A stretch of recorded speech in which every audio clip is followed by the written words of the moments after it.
Hello student. आपको तो पता है जैसे कि हम आजकल टेट की प्रिपरेशन कर रहे हैं, तो आज उसी के हम 31 क्वेश्चन करेंगे। किसका? चाइल्ड डेवलपमेंट एंड पेडागोगी का फर्स्ट पार्ट का। Question number 31। According to the Rajasthan RTE Act 2011, which eligibility test a candidate has to pass to become a teacher in a primary school in Rajasthan? जैसे कि Rajasthan RTE act के द्वारा जो 2011 में launch बना था, एक्ट बनाया गया था, उसमें टीचर्स को पास होने के लिए, मतलब प्राइमरी स्कूल में बच्चों को पढ़ाने के लिए जो टीचर की एलिजिबिलिटी होती है वो क्या होगी राजस्थान में? RET का होना चाहिए उसके पास, B.Ed एग्जाम में क्लियर होना चाहिए, DLED एग्जाम में नन ऑफ दीज। तो इसका आंसर है RET में। अब हम देखेंगे डिटेल में कि कैसे, मतलब क्यों से RET की एलिजिबिलिटी होनी चाहिए, उसमें पास होना चाहिए कि वो राजस्थान में एक प्राइमरी स्कूल की टीचर बन सके। डिटेल सॉल्यूशन में देखेंगे। In the right of children to free and compulsory education act 2009, the state government hereby makes the rules that may be called the Rajasthan Right of Children to Free and Compulsory Education Rules 2011। जैसे कि हमारा एक act बना था RTE, जिसमें हमने क्या, जो बच्चे थे उन्हें फ्री और कंपल्सरी एजुकेशन देने का निर्णय लिया था। ये एक्ट हमारा 2009 में बना था, स्टेट गवर्नमेंट ने बनाया था, जिसमें क्या था, यही रूल उन्होंने क्या राजस्थान में भी बनाया गया था, ये वाला एक्ट RTE, जिसमें सभी बच्चों को निःशुल्क और अनिवार्य शिक्षा प्रोवाइड की जाती थी, वो बना था 2011 में। अब इसका हम देखेंगे की point. RET stand for Rajasthan eligibility examination test. इसमें क्या है, जो RET की फुल फॉर्म क्या है? Rajasthan, R for Rajasthan, E for eligibility, E for examination, T for test. It's a state level written government exam for teaching in primary and upper primary schools। इसमें क्या होता है, स्टेट लेवल पे एक test लिया जाता है गवर्नमेंट की तरफ से, जिसमें जो टीचर होता है वो टीचिंग कर सकता है प्राइमरी क्लासेस के लिए और या अपर प्राइमरी स्कूल्स के लिए। It is a minimum qualification required to teach in a private school. ये मिनिमम से कम क्वालिफिकेशन होती है जो टीचर्स के पास होनी चाहिए, जिससे कि वो प्राइवेट स्कूल में भी बच्चों को पढ़ा सके। Question number 32। Progressive education emphasis on. जो प्रोग्रेसिव एजुकेशन होते हैं किस पे एम्फेसिस होती है वो देखना है, हमें बताना है। पॉइंट है enhancing skills and understanding of the learners. इसमें क्या, जो स्किल्स होते हैं वो होनी चाहिए और प्लस में जो बच्चे होते हैं उन्हें अंडरस्टैंड समझना आना चाहिए कि लर्नर्स को कैसे समझाया जाए। बी पॉइंट है promoting learning by doing to make children self reliant and productive. इसमें कहते हैं बच्चों को प्रमोट करना चाहिए, उन्हें उनका उत्साह बढ़ाना चाहिए कि जो बच्चे होते हैं वो लर्निंग कर सके, लिख के लर्निंग करें, जिससे कि जो बच्चे हैं वो सेल्फ रेलियंट और प्रोडक्टिविटी बन सके। सी पॉइंट है ensuring the active participation of student. उन बच्चों को क्या एक्टिव रखना चाहिए जिससे कि वो हर एक फील्ड में या गेम्स या एक्टिविटीज में पार्टिसिपेट कर सके। ऑल ऑफ दीज, या इनमें से सभी। तो इसका आंसर क्या है? All of these. अब देखिए हम डिटेल में ऐसा क्यों। John Dewey, an American philosopher, has proposed the concept of progressive education, which emphasizes that learning takes place only through hands-on approach. So the student must interact with their environment to adapt and learn. इसमें क्या था, जो John Dewey थे वो American philosopher थे, उन्होंने बताया था कि जो प्रोग्रेसिव एजुकेशन होती है जिसे हम एम्फेसिस करते हैं लर्निंग करवाने के लिए बच्चों के लिए, तो वो हैंड टू हैंड होनी चाहिए, जिसमें जो बच्चे होते हैं उन्हें हम टाइम टू टाइम इनकरेज करेंगे, उनका अप्रोच बढ़ाएंगे, जिससे जो बच्चे होंगे वो लर्निंग कर सकेंगे। प्लस में उनके लिए इस तरीके का इन्वायरमेंट होना चाहिए जहाँ पे वो अच्छे से अडेप्ट हो सके और लर्निंग कर सके। अब इसका की पॉइंट देखेंगे। Progressive classroom is a part of progressive education that believes in the capability and potential of every child. Progressive classroom क्या होता है? ये पार्ट होता है एक प्रोग्रेसिव एजुकेशन का, जिसमें हम बिलीव करते हैं कि हर एक बच्चे की जो कैपेबिलिटी होगी उसके हिसाब से उसको लर्निंग करवाई जाएगी और उसकी जो पोटेंशियलिटी होगी उसे भी देखा जाएगा कि जिससे हर बच्चे की लर्निंग अच्छे से अच्छे हो सके। क्वेश्चन नंबर 33 देखेंगे। What may be the probable cause of mistake in writing the same spelling repeatedly? इसमें क्या होता है कि क्या कॉजेस होते हैं कि जो बच्चे होते हैं जब वो हम कुछ लिखने को देते हैं या लिखवाया जाता है तो वो सेम स्पेलिंग को बार बार लिखता जाता है। इसके क्या मतलब क्या कॉजेस, क्या कारण है इसका?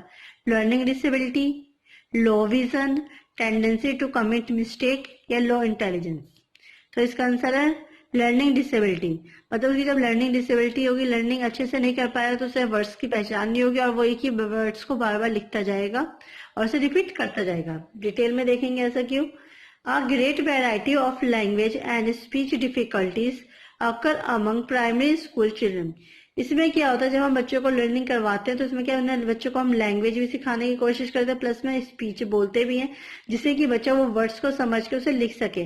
परंतु जिस बच्चे को डिसेबिलिटीज होती है कि मतलब उन्हें क्या होता है कि अब हम कुछ बोलते हैं, लैंग्वेज बोलते हैं या फिर स्पीच बोलते हैं, तो वो जो बच्चा होता है उसे सही से उसे समझ नहीं आता, उस चीज में उसे डिफिकल्टीज होती है।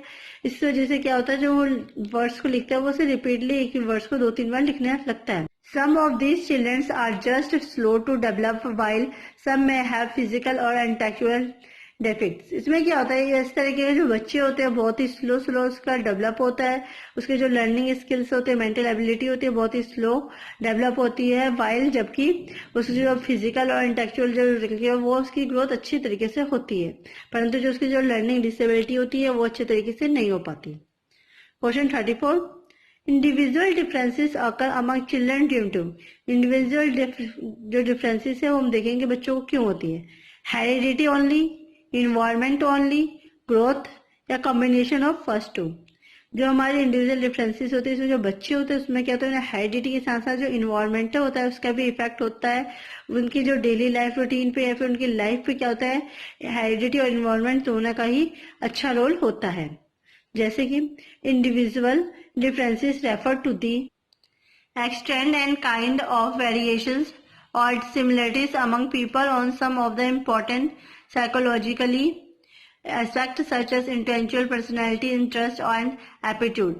इसमें क्या होता है, जब इंडिविजुअल डिफरेंसेस होती है वो रेफर करती है कि किसी भी इंसान की जो काइंड ऑफ वेरिएशन होती है बहुत ही मतलब कुछ चीजें होती है वो सिमिलर होती है और कुछ क्या होती है डिफरेंट होती है, जिसमें कि जो हर एक इंसान का जो साइकोलॉजिकली तरीके से जो होता है, उनकी जो इंटेलिजेंसी होती है, उनकी जो पर्सनैलिटी होती है, उनकी जो इंटरेस्ट होता है, उनका जो एप्टीट्यूड होता है वो उनके क्या होता है हेरिडिटी और इन्वायरमेंट के ऊपर डिपेंड करता है, क्योंकि ये सारे जेनेटिक होते हैं कि उसके जब ग्रोथ होती है, जब वो पैदा होता है तब किस तरीके से उसकी जो जेनेटिक प्रॉब्लम होती है, फिर जैसे कि किसी को कोई प्रॉब्लम होती है तो वो उनके क्या एक जनरेशन से दूसरे जनरेशन में आ जाते हैं। इसमें लिए क्या होता है, जो हेरिडिटी होती है वो बहुत ही ज्यादा इंपॉर्टेंट होती है। प्लस में इन्वायरमेंट का क्या रोल होता है, जब बच्चे का बर्थ हो जाता है तो वो जिस तरीके के इन्वायरमेंट में रहता है तो उस तरीके से वो चीजों को समझता है या फिर उस चीज को वो फॉलो करता है। इससे क्या पता चलता है कि जो बच्चा होता है उसके लिए हेरिडिटी एंड इन्वायरमेंट दोनों का ही बहुत ही अच्छा रोल होता है। उसी से उसकी इंटेलिजेंसी बनती है, उसी से उसकी जो पर्सनैलिटी होती है वो डेवलप होती है, उसके इंटरेस्ट का पता चलता है और एप्टीट्यूड का पता चलता है। क्वेश्चन 35 देखेंगे, reading of literature is essential for children because the child. अब देखेंगे जो रीडिंग ऑफ लिटरेचर होता है वो क्यों जरूरी होता है बच्चों के लिए, क्योंकि जो बच्चा होता है वो acquired knowledge, developed imagination, acquire difficult words and build character. इसमें क्या होता है, जो रीडिंग होती है बच्चों के लिए क्यों जरूरी होती है, नॉलेज के लिए या फिर इमेजिनेशन वो डेवलप कर सके, उसके बारे में सोच सके, या फिर उसकी जो डिफिकल्ट वर्ड्स हो उसे पहचान सके, उसे समझ सके या उससे अपना कैरेक्टर अच्छा बना सके। तो इसका आंसर क्या होता है, एक्वायर्ड नॉलेज। अच्छी रीडिंग करेंगे, अगर हम रीडिंग में अच्छे होंगे तो हमारी क्या जो है नॉलेज होगी वो भी बढ़ेगी, और ये अगर नॉलेज बढ़ेगी तो ये सारी चीजें अपने आप ही बढ़ने लगेगी।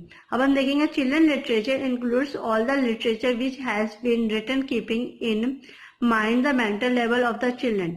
इसमें क्या होगा, अगर बच्चे की जो लिटरेचर होगी वो अच्छी होगी और उस चीज को अच्छे से समझ पाएगा, तो जब वो अच्छे से वर्ड्स को समझ पाएगा तो क्या होगा, उससे जब वो लिखेगा तो उस वर्ड्स का मतलब भी उसे पता चलेगा, प्लस में उसकी प्रोनाउंसिएशन भी अच्छी होगी, प्लस में उसकी जो राइटिंग करेगा तो उसकी जो स्पेलिंग से वो तो सही होगी, प्लस में उसकी जो राइटिंग होगी वो भी सुधरेगी, और उसका जो मेंटली लेवल होगा बच्चे का वो भी अच्छा होगा, क्योंकि जब वो चीजों को समझ रहा है तो उस चीज से क्या पता चलेगा कि जो उसकी मेंटल एबिलिटी है वो भी स्टेबल है, वो भी सब कुछ अच्छे से कर रहा है। Interesting stories and poems are prominent in children's literature. अगर हम कोई इंटरेस्टिंग स्टोरीज ले, कोई पोएम्स ले, इस तरीके से क्या होता है जो बच्चे की जो लिटरेचर होती है वो भी बढ़ती है और वो रीडिंग करने का उनका खुद से मन भी करता है। नेक्स्ट और लास्ट क्वेश्चन देखेंगे 36, व्हाट डज डेवलपमेंट इम्प्ली। डेवलपमेंट इम्प्ली क्या होती है, क्वालिटेटिव चेंजेस। इससे क्या होता है, क्वालिटेटिव चेंजेस आते हैं, क्वांटिटेटिव चेंजेस आते हैं। Unfolding of individual inherent trends होते हैं, फिर इंक्रीज होती है हाइट, वेट्स एंड लेंथ। तो इससे क्या होता है, जो डेवलपमेंट इम्प्ली होती है वो क्या होता है, हमारे क्वालिटेटिव चेंजेस करते हैं। जैसे कि development can be defined as the changes in the structure, thoughts and behaviour of a person that occurs as a function of both biologically and environmental influence. इसमें क्या होता है, जब हम डेवलपमेंट होती है तो वो क्या होते हैं, ये नहीं कि सिर्फ हमारे माइंड को डेवलप करती है, वो हमारे अंदर चेंजेस लेके आती है, हमारे स्ट्रक्चर को चेंज करते हैं, हमारी सोच विचार को चेंज करते हैं, हमारे बिहेवियर को चेंज करती है, हमारे जो फंक्शनल बॉडी होते हैं जो कि हमारा बायोलॉजिकली या फिर इन्वायरमेंटली वो हर तरीके से हमारा डेवलप करती है। ये थे हमारे आज के कुछ क्वेश्चंस, आपको आई होप समझ आए होंगे, क्योंकि इसमें मैंने आपको उसके आंसर्स के साथ साथ थोड़े इसके बारे में डिटेल में बताया कि जिससे कि आपको इससे मिलता जुलता अगर क्वेश्चंस आएंगे तो आप खुद से कर पाएंगे। Thanks for watching.